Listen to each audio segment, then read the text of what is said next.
Bonjour à tous, aujourd'hui on se retrouve pour la présentation d'un oracle. Il s'agit de l'oracle des sagesses de la nature de Catherine Davot et qui a été illustré par Florence de Serres, qui est donc paru aux éditions Erol. Et Catherine Davot m'a fait le grand plaisir de me l'envoyer pour pouvoir le partager avec vous et je suis trop contente parce qu'il est magnifique. On va le découvrir ensemble. Donc on a 48 cartes et le livre d'accompagnement pour accueillir la magie du monde et de l'invisible. Déjà rien que la boîte est magnifique hein, avec ce lotus, ce nénuphar. J'en ai dans mon étang, dans le jardin et j'aime beaucoup. Voilà, et c'est décoré ici, on trouve des pissenlits. Voilà. Et on va lire ensemble du coup ce qui est écrit au dos. Accueillir jour après jour la magie du monde et de l'invisible. La puissance du chêne, la pureté du cristal de roche, la beauté infinie d'une rose ou le souffle de vie d'un pissenlit. Voici autant de splendeurs auxquelles cet oracle vous invitera à vous connecter pour avancer sur votre chemin de vie. Apprenez à être à l'écoute de leur message universel, de leur beauté fragile ou de leur force éternelle pour retrouver votre connexion profonde avec la nature et avec vous-même. Au gré de vos tirages, vous découvrirez ces cartes magnifiquement illustrées, à la fois puissantes et poétiques, et ce qu'elles ont à vous dévoiler pour répondre à vos questionnements personnels et spirituels les plus profonds. Reliez-vous au subtil champ de la nature pour trouver la réponse à toutes vos interrogations et vous épanouir enfin. Donc ce coffret contient 48 cartes oracles illustrées de magnifiques aquarelles et le livre d'accompagnement complet avec les différents tirages, la symbolique de chaque carte, un exercice d'ancrage et un développement créatif sous forme de questions ou de citations à méditer. Et il est au prix de 24,90 €. Et ici, vous avez quelques exemples d'illustrations. Voilà, voilà. Donc, on va l'ouvrir ensemble. Youp! Donc, l'intérieur est blanc. On a le guidebook, hein, comme ça. Voilà, très mignon. On retrouve ce fameux petit nénuphar.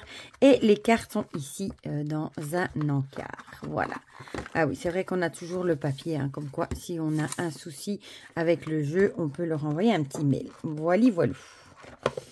Alors, les cartes. Je vais les mettre ici. Le dos, vous le voyez, c'est magnifique. J'adore les couleurs du dos. Mais on va d'abord regarder le guidebook ensemble. Hein. Donc, le guidebook qui est en noir et blanc. Alors, on a un sommaire avec la présentation de l'oracle, comment l'utiliser, les différents types de tirages. Puis, on a la première partie, la poésie du vivant. En deuxième, la magie de l'invisible. En troisième, un art de vivre le sens du monde. En quatrième, les métaphores de nos métamorphoses, le sens de la vie. Et à la fin, à propos de l'auteur. Donc, on a la présentation de l'oracle. Voilà, hein, ces 48 cartes illustrées par l'artiste Florence de Serres sont un hymne vibrant à la nature, à ses sagesses, à cette âme du monde où se noue étroitement visible et invisible. La nature nous relie à un monde de sens, de signatures, de symboles et de signes. Loin d'être une nature morte, la terre est vivante. Elle accueille étreintes et prières et ensemence de vivifiantes pensées et de joyeuses méditations. Bon, je ne vais pas tout vous lire parce que, voilà, c'est long. Alors, ces 48 cartes sont déclinées en 4 thématiques. Voilà, ça, je vais vous dire parce que ça, c'est la construction du jeu. Donc, 12 cartes reliées à la poésie du vivant qui mettront tous les sens en éveil. Elles te relieront ainsi à ton corps. La bordure de ces cartes vibre d'une couleur verte, couleur du vivant de la nature, de la terre nourricière. Et elle vous donne le numéro. 12 cartes consacrées à la magie de l'invisible mettront tes sens sans dessus-dessous. Elles feront vibrer ton cœur. Le liseré de ces cartes présente une teinte pourpre, symbolisant la connaissance et la compréhension intuitive. 12 cartes qui accueilleront la nature comme un art de vivre, donnant sens au monde, elles feront appel à ton mental. Ces cartes sont ourlées de bleu, couleur des profondeurs psychiques. Et ensuite, les 12 cartes des métaphores de nos métamorphoses t'initieront au sens de la vie dans l'action du processus du déroulement de l'existence. Elles t'inviteront ainsi à une initiation spirituelle. Et ces cartes-là sont ornées d'une bordure d'or, teinte de l'alchimie par excellence, couleur de la lumière ardente, de puissance et de transcendance. Voilà, donc vous avez 4 catégories avec du coup 4 catégories avec des bordures de couleurs différentes. Alors, carte la poésie du vivant, l'essence en éveil. Donc là, ça vous explique chaque famille. Voilà. Ensuite, comment utiliser l'oracle, des petits conseils, hein. Et puis les différents tirages qui sont proposés. On retrouve évidemment le tirage à une carte, hein, qui peut être la carte du jour, etc. Tirage à une carte par thématique. En premier lieu, ici, vous avez des questions. Hein. Ai-je besoin de me ressourcer? Ai-je besoin de mieux comprendre une situation, etc. Et en fonction de ce que tu souhaites explorer, tu tires une carte dans le lot des 12 cartes concernées. Dans la première partie, ici, on gardait toutes les cartes. Et ici, on choisit la thématique dans une des 4 familles. Tirage à une carte et son verbe associé. Tu vas te poser les questions suivantes. Quel verbe ai-je besoin de faire rayonner ce jour? Qu'est-ce que je souhaite incarner ce jour? Pour y répondre, choisis dans la liste ci-dessous un verbe qui correspond à tes désirs et tes aspirations et tire la carte qui y correspond. Et ça, c'est hyper original du coup. Par exemple, si vous vous dites qu'aujourd'hui, vous avez envie, je ne sais pas moi, de chanter, vous allez aller prendre la carte du rouge-gorge. Voilà. Et on a du coup les tableaux. Alors, on a le tirage en 4 cartes qui nous propose un tirage en forme de cercle qui te permettra de te relier à tous les aspects de ton être, ton corps, ton cœur, ton mental et ta spiritualité, tout en gardant à l'esprit que chaque versant les contient tous. Ainsi, ce tirage te permettra d'harmoniser toutes les strates de ton existence. Tu verras à disposer d'1 heure afin d'intégrer en toi les messages des cartes dans toutes les dimensions de ton être et surtout d'établir des reliances entre eux en fonction de ton chemin de vie. Ces liens que tu établiras toi-même entre les différentes cartes donneront du sens à ta vie. Et ensuite, on passe à la première famille de cartes, hein, la poésie du vivant, le sens en éveil. On retrouve le nom, la carte, le petit message qui est écrit sur la carte, la sagesse, ici du cerisier, la nature est ton miroir. Voilà. Un exercice d'ancrage et le développement créatif. Et ça, on retrouve pour chaque famille. Hein. Vous voyez, par exemple, ici, la même chose, exercice d'ancrage, développement créatif. Donc, il y a beaucoup de choses pour chaque carte. C'est hyper intéressant. Alors, je voulais quand même vous montrer la fin. Ici, voilà. Le petit à propos des auteurs. À propos de Catherine Davot et de Florence de Serres. Voilà. Pour le livret. Bien sûr, on tirera une carte à la fin. Comme ça, vous aurez une idée des messages qu'il délivre. Le dos, je vous l'ai dit, il est sublimissime hein, avec de l'aquarelle. Mais j'adore les tons de couleurs. Les tranchons dorés. Je vais attraper une carte de tarot pour vous montrer la taille. Ce sont de grandes cartes. Hein. Voilà, par rapport à un tarot classique, vous voyez qu'elles sont beaucoup plus hautes et beaucoup plus larges. Voilà. Alors, là oui, je ne vous ai pas dit, la qualité est très très bonne. Vraiment très bonne. Donc en premier, on a le cerisier en fleurs et les illustrations sont magnifiques. Et on a une petite phrase ici en dessous. En toi fleurit le miracle de la vie. L'agapante, la splendeur du cosmos donne sens à ta vie. Le pétrichor, sans la pluie, la terre ne porterait de parfum. J'aime beaucoup les illustrations, elles sont vraiment jolies. La rose est à la fois une rose et un cosmos. Et vous voyez les différents tons de couleurs. Hein. Vert, violet, bleu et doré. Qui représentent du coup les 4 familles. Le coquelicot que j'adore, je t'invite à danser l'impermanence de la vie en tutu rouge. Le caillou, toucher le silence d'un caillou rend la pierre précieuse. La pomme de pin, le nombre de rêves cachés dans ton regard. La fleur de vie, que vibre en toi le mandala sacré de la vie. Ah, j'adore les rouges-gorges, je vous l'ai déjà dit. Hein. Le rouge-gorge, je t'invite à joindre ton chant à la sublime partition du cosmos. Regardez comme c'est joli. Le pissenlit, j'adore les pissenlits. Je fais le vœu de te relier au souffle de la vie. Avec toutes les semences qui s'envolent. L'iris, j'ai les mêmes dans mon jardin, même couleur, mauve et jaune. Ton œil s'irise du spectre de tes états d'âme. L'œil sylvestre, c'est marrant parce que j'ai 3 bouleaux aussi dans le jardin. Regarde en toi, l'œil de ton cœur commence à s'ouvrir et tout devient vivant. Le cristal de roche, je fais teinter en toi l'union du visible et de l'invisible.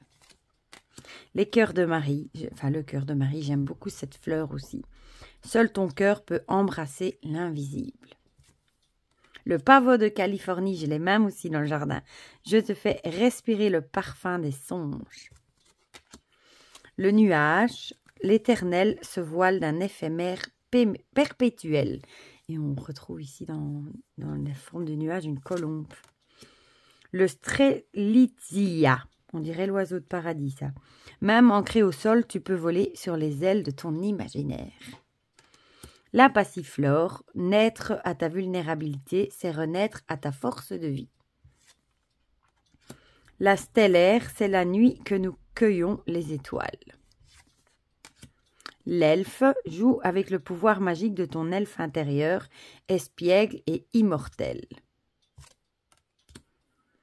Le chêne, sous ton écorce grandit un chêne invisible mais invincible.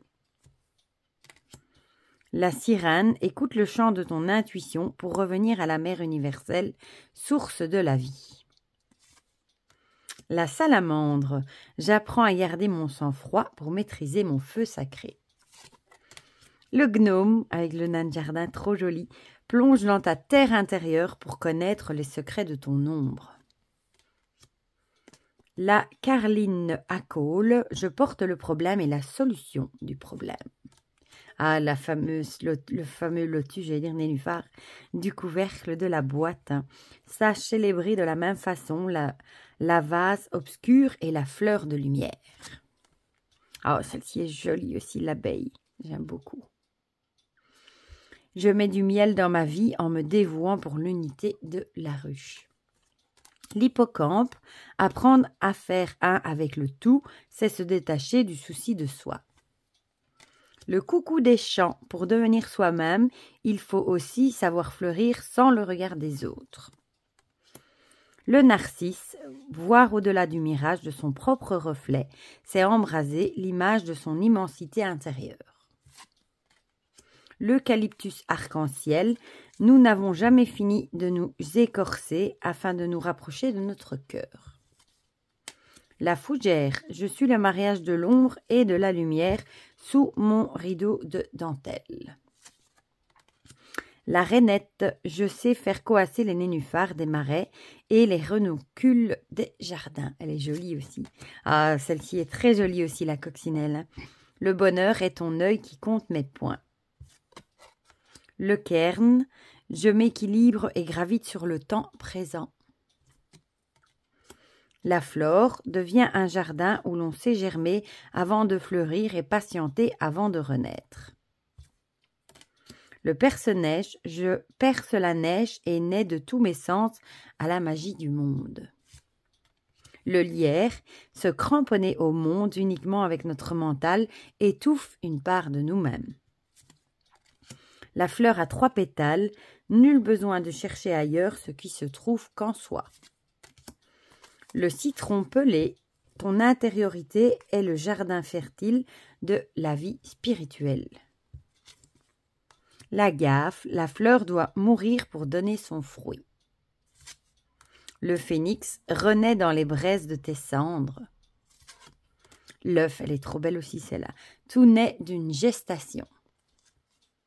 La chenille, accepter de ramper sur le chemin sans connaître la destination, c'est accueillir le mystère de la destinée.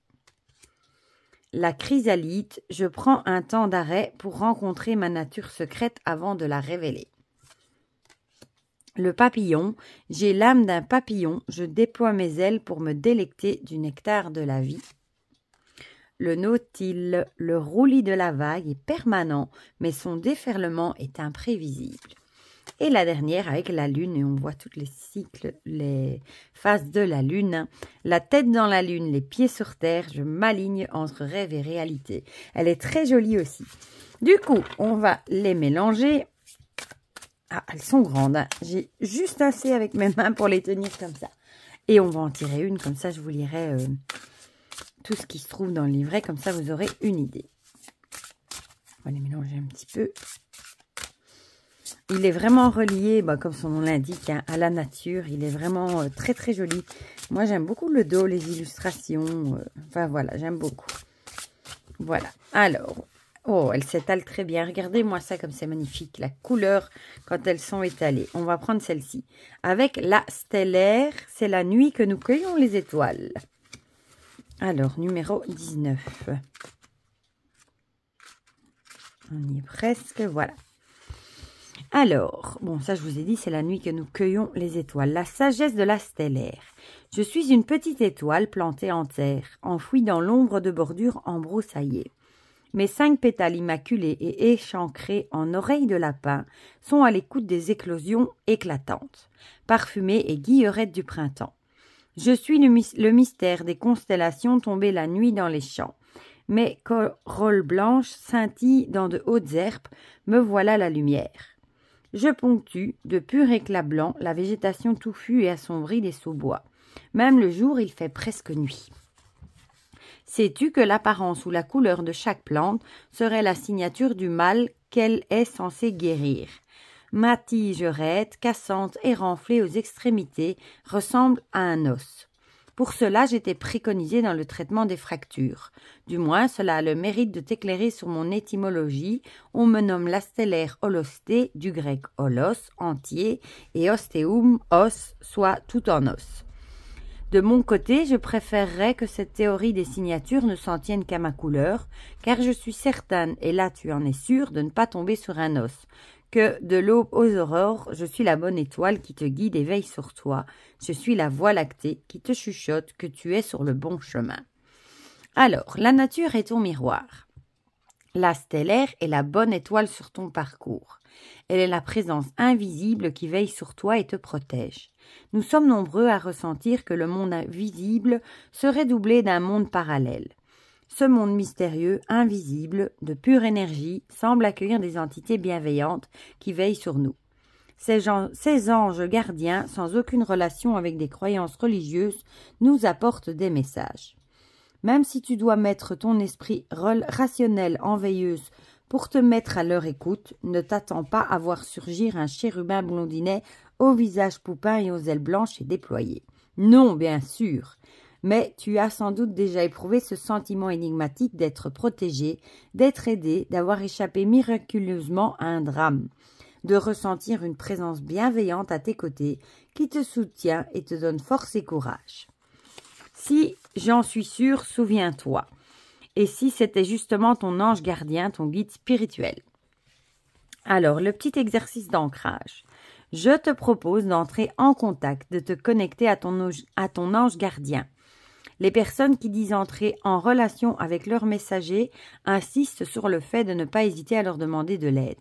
C'est alors qu'elles auraient le sentiment d'être réconfortées et encouragées, car elles deviennent plus attentives aux signes, aux synchronicités. Avant de trouver le sommeil, mais également à ton réveil, tu penseras à lui, tu l'imagineras, tu te présenteras, tu ne lui demanderas pas expressément quoi que ce soit, mais simplement ce qui est le meilleur pour toi. Tu le remercieras de veiller sur toi, rien ne t'empêche d'essayer et tu seras réellement étonné. Tu pourras également t'imaginer être l'ange gardien d'une personne qui t'est chère. Et le petit exercice de développement créatif, je te laisse méditer cet extrait du livre Dialogue avec l'ange de Gita Malas. Entre guillemets, si vous ne l'avez jamais lu, moi je l'ai dans ma bibliothèque. C'est un livre vraiment à lire, il est magnifique. Et ça nous dit, écoute, la demande est nécessaire, ne sois pas tiède à demander, demande toujours, constamment, sans demande, nous ne pouvons pas donner. Voilà, voilà pour ce beau message. Franchement, moi, je l'aime vraiment beaucoup. J'aime déjà, je suis amoureuse du dos, hein, que je trouve magnifique. Des illustrations aussi que je trouve très, très jolies. J'aime beaucoup le côté nature, justement. Il n'est pas trop chargé. Il y a tout ce qu'il faut. Il est vraiment très, très joli. J'adore cette carte de la coccinelle aussi. Les messages sont très, très bien. C'est très, très chouette aussi, hein. Et bon, c'est chouette d'avoir un exercice d'ancrage et un petit exercice créatif aussi pour chaque carte. Voilà. Du coup, dites-moi dans les commentaires ce que vous en pensez. Si vous avez craqué, si vous le trouvez magnifique, s'il est sur votre wishlist, si le message vous a parlé aussi, pourquoi pas. Dites-moi tout ça dans les commentaires. Comme ça, on partage tout ça ensemble comme d'habitude. Et pour le reste, je vous fais plein de gros bisous et on se dit à très vite pour de prochaines vidéos. Bisous, bisous.